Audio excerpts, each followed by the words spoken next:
Mercury is the innermost planet of the solar system and one of the most mysterious ones. It has no satellites and its core is still a mystery today. Faye spacecraft have flown past it and a lot of discoveries are awaiting for us.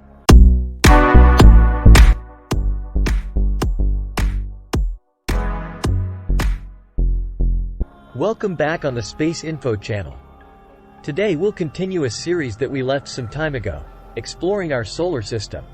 We will talk about the very first planet, the one which is closer to the Sun, Mercury.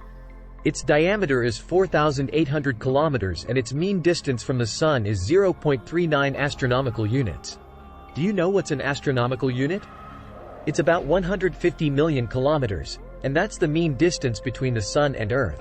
So Mercury is at about 60 million kilometers from the Sun. The eccentricity of the orbit is very high. Therefore, the surface temperature varies substantially. At the perihelion, when it is closest to the Sun, the temperature is about 700 degrees Kelvin.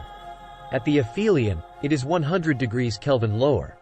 Temperature variations on Mercury are the most extreme in the solar system because in the night side the temperature drops below 100 degrees Kelvin, which means minus 173.15 degrees Celsius. Quite cold for our standards.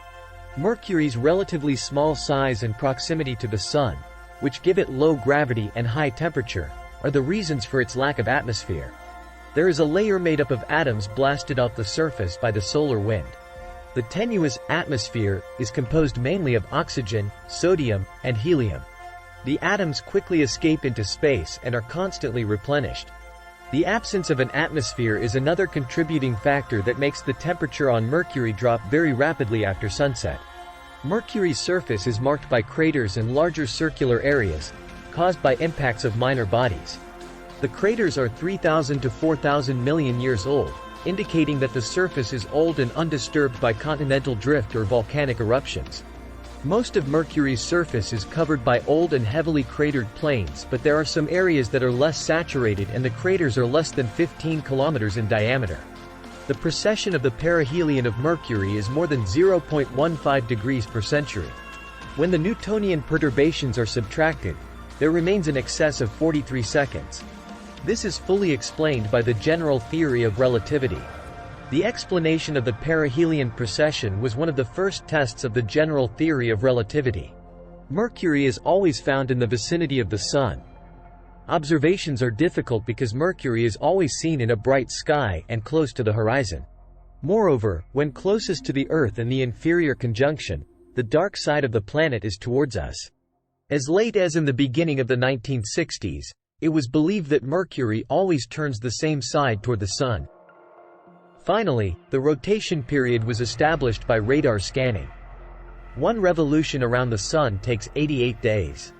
The length of the day is 176 Earth's days, longer than on any other planet in the solar system.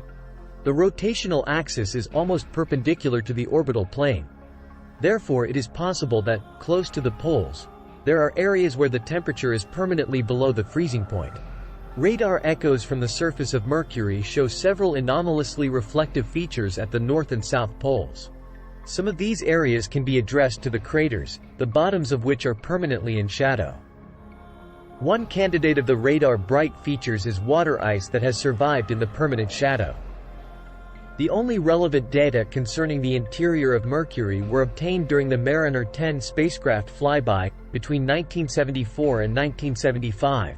When the gravity field was measured. Since Mercury has no satellites, the mass and mass distribution and density could not be determined before the force exerted by the gravitational field on a spacecraft was measured. Mercury looks like the Moon from the outside but is terrestrial from the inside. According to theoretical models, the internal structure is similar to that of the Earth but the core is substantially larger. The density of the planet is about the same as that of the Earth, indicating that the size of the iron knee-shell core is roughly about 75% of the planet's radius.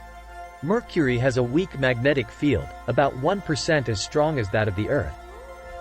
The presence of the magnetic field is unexpected because Mercury is much smaller than the Earth and it rotates slowly. According to the dynamo theory, a magnetic field is generated by flows in a liquid and electrically conducting core. The magnetic field cannot be a remnant from ancient times, since the internal temperature of the planet must have exceeded the critical Curie point. Therefore, it must be assumed that a part of the core is molten. But our journey around the first planet of the solar system has come to an end. Before departing for the cosmos, don't forget to subscribe to the Space Info Club channel to keep supporting us. Thanks for watching.